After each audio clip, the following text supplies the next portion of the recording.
Hi, I'm Bob Tabor with www.learnvisualstudio.net, where I teach beginners the skills that they need to get their first software development job building Windows and web apps for some of the world's best companies as quickly as possible. Many types of applications involve managing text, whether it be a customer relationship management application where fields of data and notes are stored about customers and sales opportunities, or a content management system where entire paragraphs of text are published to a blog or some other web-based presentation application. So mastering string manipulation is a vital skill in C#. In this lesson, I'm going to demonstrate several common string manipulations that are made easy by both C# and the .NET Framework class library's string class. So let's go ahead and start off by creating a new project, and this time I'm going to call it strings. And click OK. And so let's start off by saying that we want to write a simple string to the console window, perhaps some instructions to the end user about where to find a file on their hard drive. And so let's say that this particular string has a backslash. So we'll do something like this.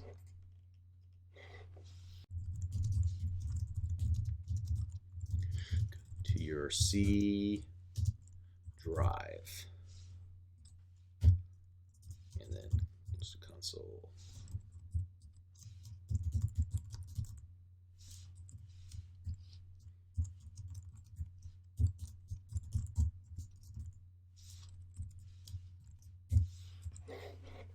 This particular string, as you can see, has a backslash, and it's typically used to denote some folder or subfolder on a file system.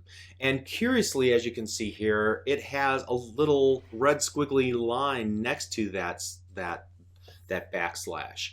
You might wonder what could possibly be the problem with this seemingly innocuous looking code. However, even if you start debugging the application, it's not going to let you. It says that there's an unrecognized escape sequence. The reason is because the backslash has a special meaning in strings in C#. It's an escape character that's used to produce other special characters in commands. So to produce the desired result here of your C:/drive, we'll have to use two backslashes together, and this will produce a single backslash whenever it's displayed to screen. So let's go ahead and now run the application, and you can see it displays correctly. Again, the backslash character is an escape character within strings in C#. So let's go ahead and reforce that and show you how deep this rabbit hole goes. So how would you produce like a double quotation mark? Because obviously we're using double quotation marks to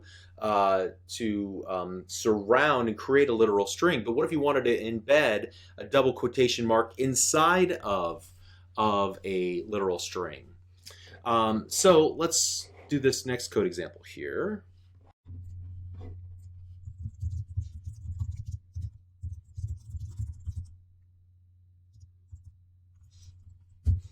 Okay, you can see I'm kind of fighting the IntelliSense here. It wants to put something and I want something else. Okay, so that's what I was intending to get to, and I had to undo what IntelliSense automatically spat out for me.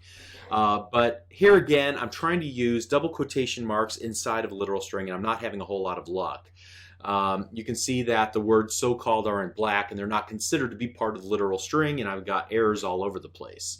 So to remedy this, you use the escape character, which is the backslash before each of the double quotes, and so to fix this, we'll just put a backslash there and a backslash there. You can see now the entire phrase is surrounded by the double quotes, and it's all in red, and it gives me the visual cue that the C# compiler will be okay with this string. So this time, whenever we print it out to screen, it will print out correctly with double quotes around the word so-called. Great. All right, and so you can extend this into other types of characters and formatting, like, for example, a line return. So let me do another line of code here. String my string equals what if I need \n a new line. All right, notice the \n character that says format the string when it's displayed so that it will move to the next line, kind of like a carriage feed, I guess they used to call it.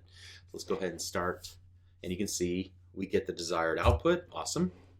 So for more information, see this blog post by the C# team. What character escape sequences are available? And you can see a comprehensive list of all of them. Awesome. But the key idea is that an escape sequence involving the \/ plus another character is required to create some of the characters that otherwise would be difficult to reproduce inside of a literal string. All right, moving on. The string.format, as we saw a couple of lessons ago, allows you to substitute or rather merge strings inside of other strings, sort of like a boilerplate template. So in the simple example here, notice what I do.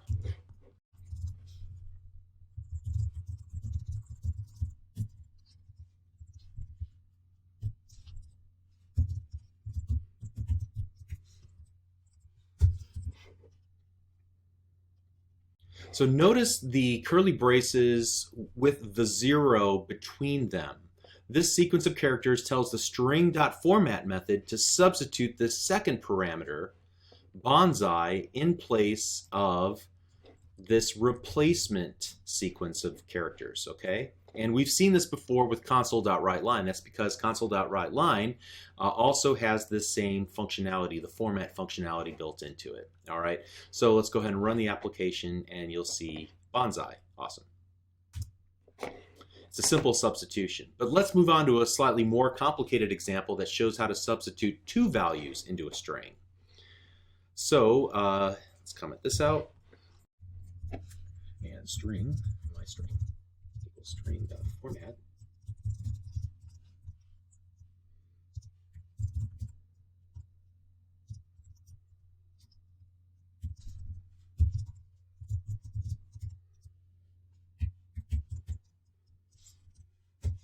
Okay, so you can see it's 0 base, so I start with 0, and this replacement code will be matched up with the first argument after our boilerplate, our string, which will be BMW, and then we will substitute the next replacement code sequence with what comes after that, 760 LI. And let's go ahead and run that.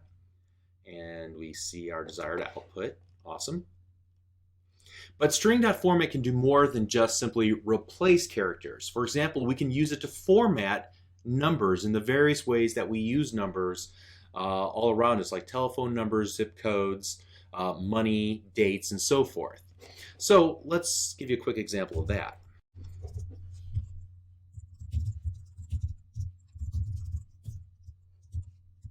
So I start off with the 0 replacement code, but then I use the colon, and then the letter C, and then I'm going to do 123.45. All right, and let's go ahead and run it. And so as you can see, this formats the number, the C, colon C, formats the number as US dollars and cents, since that is the language preference on my computer. You can set the language preference programmatically as well. However, that's a little bit of an advanced topic. But otherwise, the runtime will use the language preferences on your computer to properly format the numbers for a given country.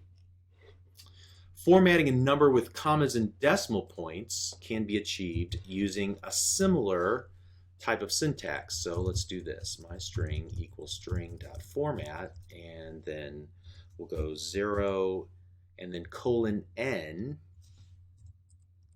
and then we'll do 1, 2, 3, 4, 5, 6, 7, 8, 9, and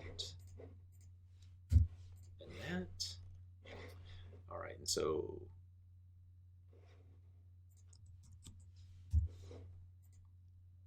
let's go ahead and run. And you can see now we were able to format the number, the very long number, in such a way that we have the thousands comma and the millions comma, as well as a period for you know, any values that come afterwards after the decimal point. All right. So if you need a percentage, you use another similar code like so.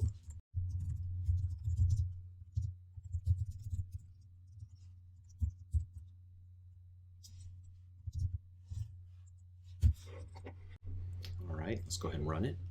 So you can see that our 0.123 has been essentially multiplied by 100 and formatted with a percentage sign at the very end. And finally, what if we needed to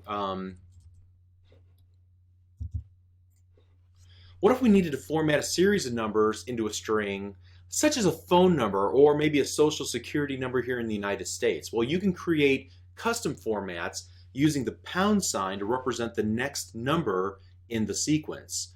So I'm going to do this. I'm actually going to mangle this the first time through just to show what would happen if you don't have the sufficient number of pound symbols or numeric symbols in place. So we'll do it wrong the first time, and then I'll fix it by just adding one more. Okay, so here we go.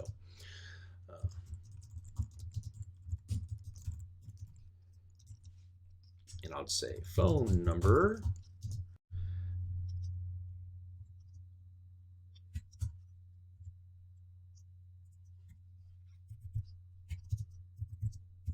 And there should be 4 characters here, but I'm only going to put 3. That's how I'm intentionally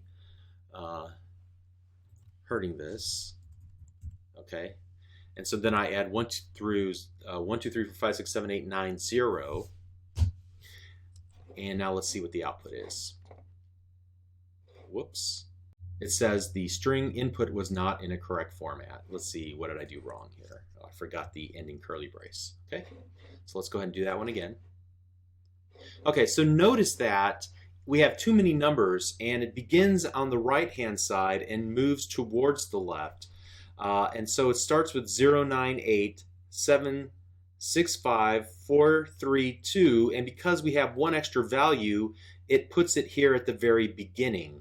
And that's clearly not what we want, because area code should only have 3 values. If anything, we would have wanted it at the very end. So to fix this, I'm just going to add one more pound symbol there, and then run it again, and it'll be formatted correctly. Great. So this is actually a small set of examples for a very large topic. For more information, I'd refer you to the MSDN help article. It'll give you several jumping off points.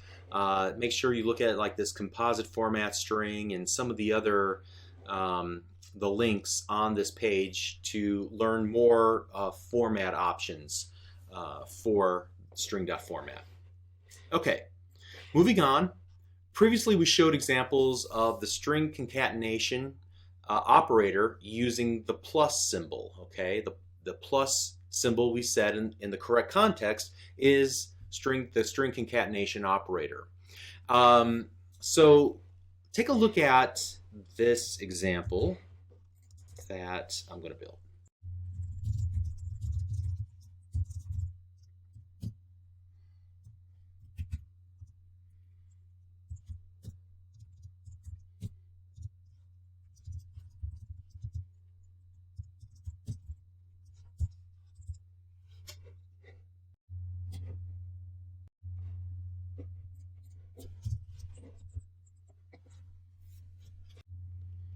And let's run this little application to see what it does. It merely loops through 100 times and appends the current value of I to the string and adds some dashes to format each of the values in between. Okay, so we can actually do this in a smaller line of code like so by using the plus equal operator. I.toString. And that should give us the same result. So I just wanted to throw out the plus equal operator, which means take whatever I already had in my string and then append these items to it, whatever is on the right-hand side. Okay? So while using the string concatenation operator, the plus symbol, especially so many times works in small applications, there is actually a little bit of an issue here with taking this tack. When a string is declared and initialized, it takes up a fixed area in the computer's memory. When you concatenate the string and then reassign it to contain a new value, then there's some behind-the-scenes work that the .NET runtime has to do to create a new space in memory large enough to hold the new length of the new string. So it has to do that essentially 100 times. So here's the original string. Oh, you want to add all this together? Well, I got to create another area to combine them all together. Oh, you want to do that again? Well, then we're going to have to create another area in memory and then take it and put it up. And it has to do that little dance like 100 times in this particular instance. So if you're working with a lot of strings and string concatenation, as we're doing in this example, this could impact the performance, or at the very least, it could cause our application to consume more resources on the computer than it really should. So it's generally preferred in this scenario to use a class that's built in to handle concatenation tasks like this. It's called the StringBuilder class. So let's take a look at, and let's go ahead and rebuild this example. So let me just go ahead and comment all of this out. Here I'll go StringBuilder, my string equals new StringBuilder. For tab tab, and then I'll use the tab key one more time to go 100, hit the enter key to get inside of the curly braces. We'll go mystring.append, and then so I'll append the two dashes and then mystring.append the value of I. All right. And now, really what I should do here is a toString. You don't have to do that, but I'm going to go ahead to, in this example, and do that. And you can see we get the exact same results, but because we're using the StringBuilder, the performance should be improved because the StringBuilder was built with these sorts of operations in mind, where you're constantly manipulating and concatenating strings together. So it's generally preferred to use a StringBuilder rather than a string whenever you have to do a lot of string concatenation. Okay? All right, finally, let's take a look at how to work with some of the built-in string methods to manipulate strings. Again, there are many more than what I'm going to demonstrate here, but at least these will get you started, get you familiar with what's actually possible. So let's do this. Let's comment all of that out and move below it. And so string my string, and I'll just type in the opening line to one of my favorite songs.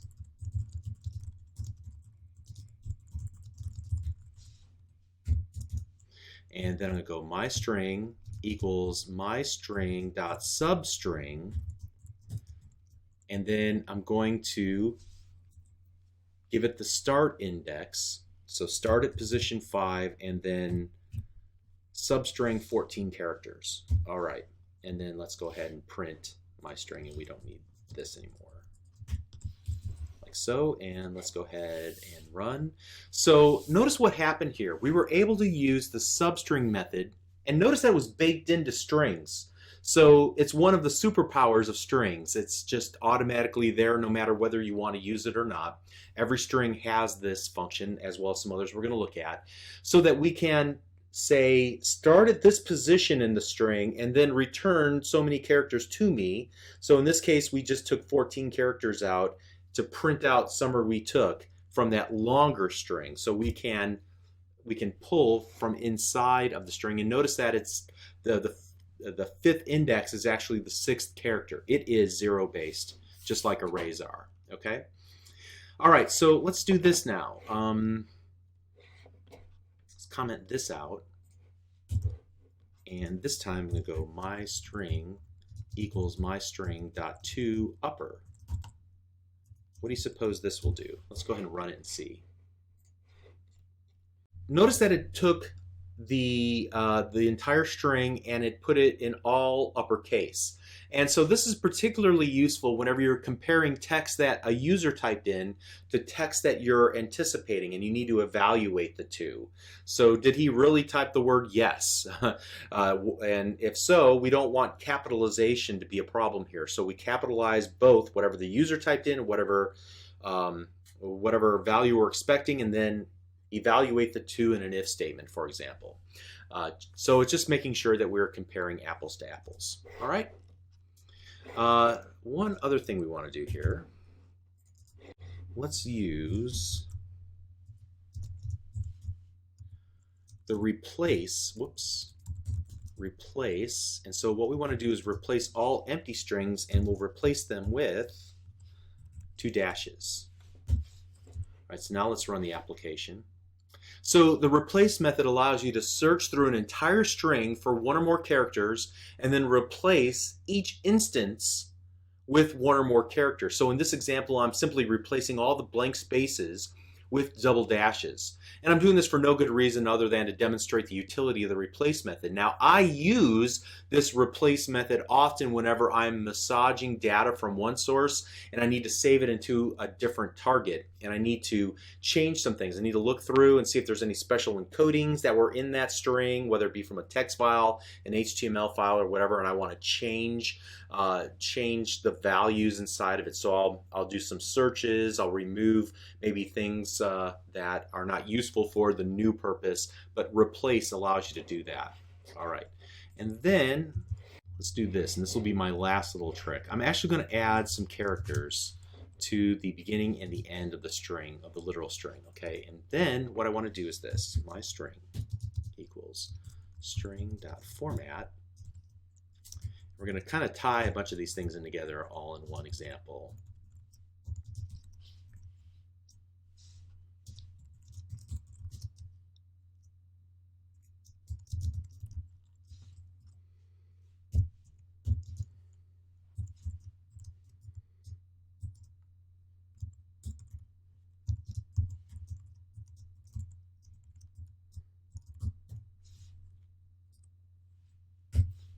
Okay, and because I don't like long lines of code running off the end of the edge of my visual area, I'm going to actually separate these to the next line. And this is something common I'll do. In fact, sometimes I'll just go ahead and separate all of the arguments, the input arguments, onto their own lines. I may even take this first argument to be consistent and do that as well. It's really just kind of depends on what you want to do. But at any rate, notice what I'm doing here. I'm going to print out the length of the string. So I'm simply going to use the length property of my string. And then I'm going to use this trim method and then look at the length. And the trim method will trim off any extra spaces at the very beginning of the string and at the end of the string. And so what we're doing is I want to show a before and after. How many characters did we have before we chose the trim method, and then how many after we executed the trim method on our string. So let's go ahead and run it, and then I want to point some things out.